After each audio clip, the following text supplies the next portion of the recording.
Morning, guys. Welcome to Coffee Chat.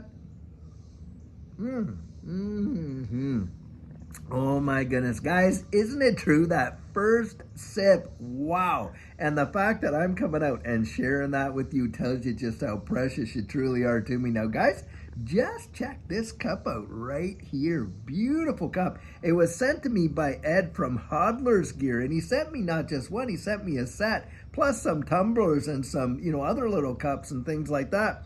And guys, on the back of it, it says, know what you hold. And guys, just giving a shout out to Ed. Go over and check it out at hodlersgear.com. And guys, he didn't ask me to do that. He was just sending them to be as kind can be. But I want to give the guy a shout out. It's an amazing, beautiful gift. And guys, I'll tell you what, go check it out. Because, people like that, they need our support in this community. Let's support one another. That's for sure right there. Wow.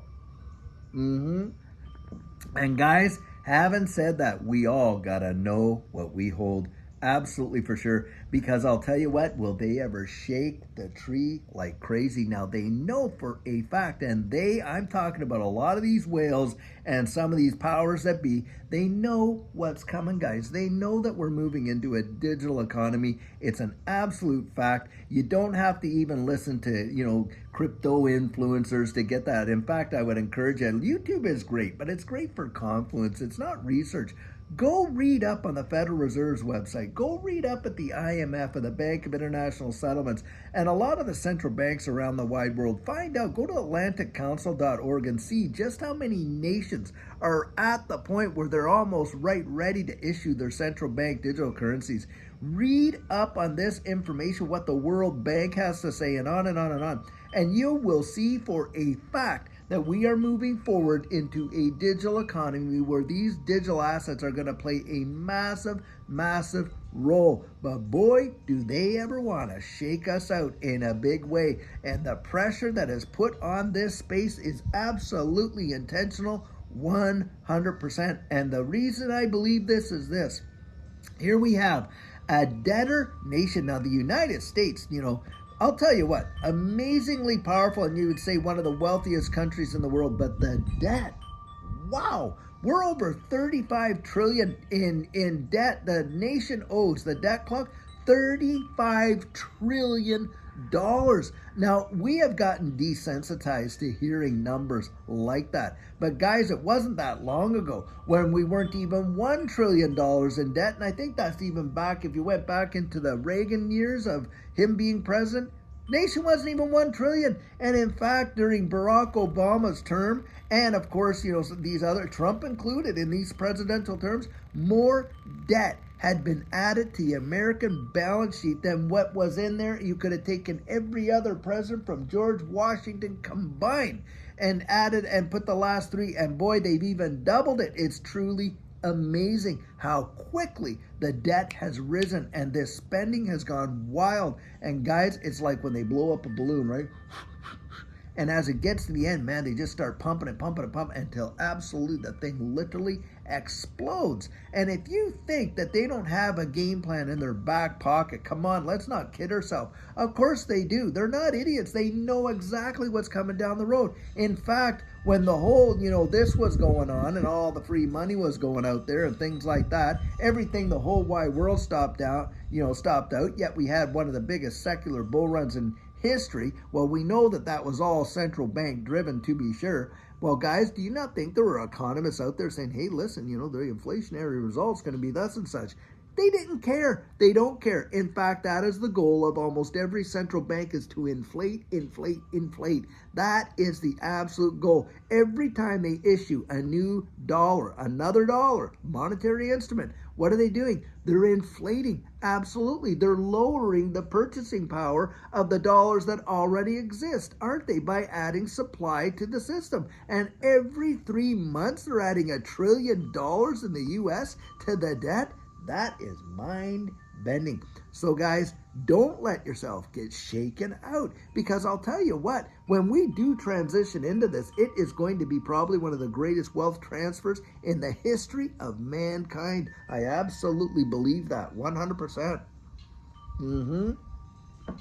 And I don't care what they say on the outside. Don't kid yourself.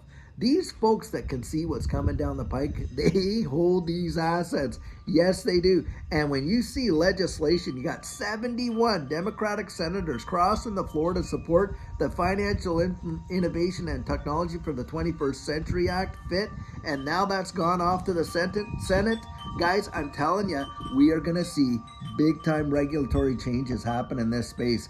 And we just reported last night how Brad Garlinghouse had come out and said, listen, because of the anti-crypto stance that seems to be there in the United States, we're not going to be IPOing in the U.S. That's what he came out and said there in the Korea Blockchain Week and stuff like that. And the thing is this, guys, that environment could change this fast, couldn't it? I mean, you might get a different administration in there, and the whole thing gets switched over, the regulatory clarity comes in, and all of a sudden, lo and behold, bang, the environment is there, ripe ready for them to issue their IPO and all of that kind of stuff. Guys, I believe we're watching theater, dog and pony, if we ever have. And get this, and talk about national debt. Well, the debt that most Americans hold has that. I was reading an article, and this is big. Credit card debt alone, just in the first quarter of 2024 for the Americans, over $1.14 trillion of credit card debt.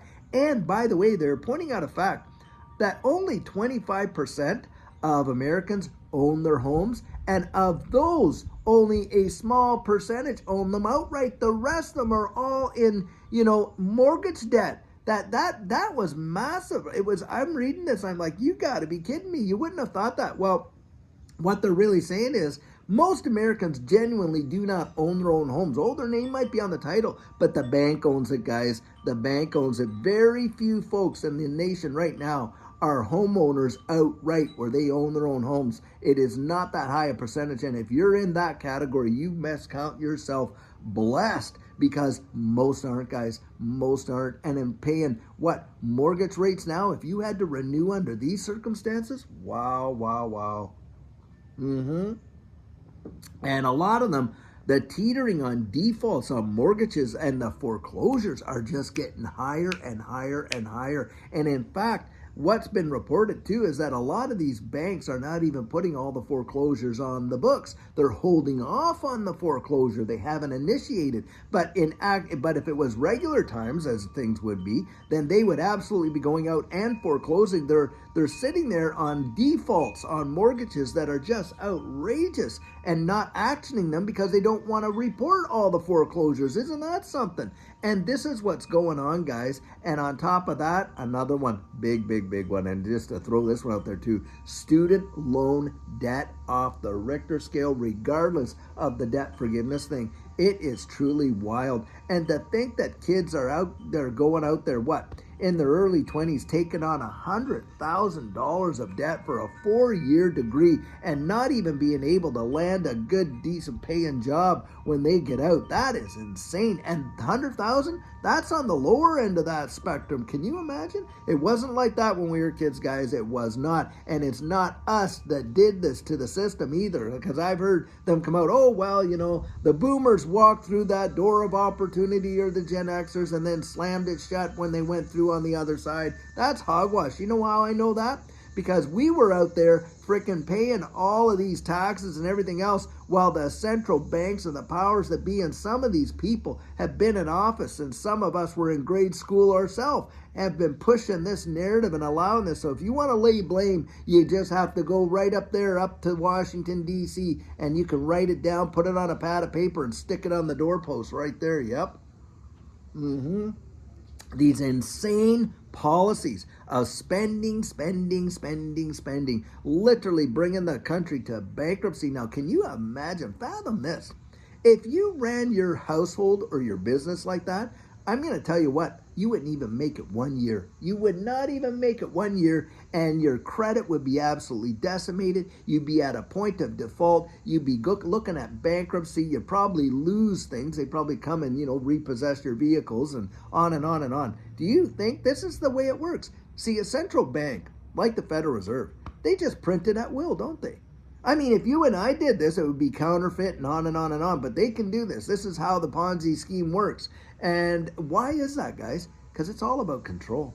It's all about control. They know that if they can crush, and throw this out there, the consolidation of control is absolutely phenomenal. And every dollar bill that has ever been printed is a promissory note right back there to the Federal Reserve, and they print it out of the very thin air. Get it, guys, get it. That's why I say, know what you hold. Just like Ed here and Hodler's Gear, know what you hold. Absolutely 100%. It could be literally worth more than gold in the long run. Yep, right there. Literally worth more than gold. XRP could be literally worth more than gold, along with some of these other digital assets in the grand scheme of what they are moving us into economically. And it is going to be powerful. Powerful, powerful, powerful. One of the greatest shifts the world has ever seen. Guys, think about it. How long has it been since we've seen the change of a monetary instrument? In the sense of from paper money, coin, and all that. It has been literally hundreds, if not thousands of years. And here we are on the very verge of seeing that, the point in history that you and I are living. Absolutely transformative. And something else I'd like to point out. During the Great Depression in the 1930s, do you know there were a multitude of people that came out of that richer than you could ever imagine? Yep, we all hear the story of how hard it was, and yes, it was hard. And I think this next collapse, when it does come, and I think they're going to blow this, have a blow off top before it does, but when it does come, yeah, it's going to be painful, but don't kid yourself. There will be opportunity. There was in the last one. There will be in the next one. And it's just being as wise as a serpent, harmless as a dove, keeping your eyes open, keeping your ear to the ground, not believing all the nonsense that comes out like that, going out there and doing your own research, turning those pages, peeling back the onion and all that, and looking for those opportunities. And guys, you'll find them. You'll find them. And when you do, I'll tell you what, that's where you capitalize on that opportunity for you and your family and for the benefit of other folks. Look, Judy and I'll tell you what, we are tithers and we are givers. And any of the blessing that we've received, I'll tell you what a privilege it has been to be the God using you to be the answer for someone else's prayer. And it's happened. And I'll tell you, the poor can't bless the poor, can they? Even Jesus said that.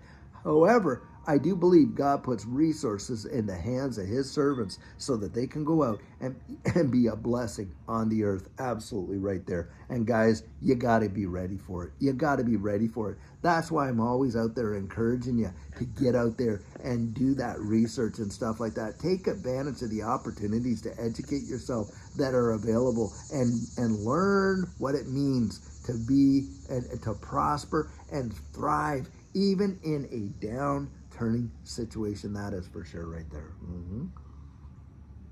I'll tell you, that last bull run for Judy and I, we did not expect it, guys. We fell into this space purely by happenstance, weren't looking for it, didn't understand it, and even fumbling along like that, it revolutionized our lives. And I do believe that opportunity is still present. Now, guys, it is Friday, and that means the weekend's upon us, and I just hope and pray that you're going to have a fabulous weekend. Get out there, spending it with your friends and your family. And guys, remember, tomorrow we've got our Saturday question and answer, and I'm going to really get out there. We've got some great questions that have come through the comments that I want to address and things like that. And of course, Sunday, Sugar on Sunday, where we come out with some nuggets of amazing encouragement. And guys, until later on today and until the weekend, hoping to see you there. Have a fabulous one and take care.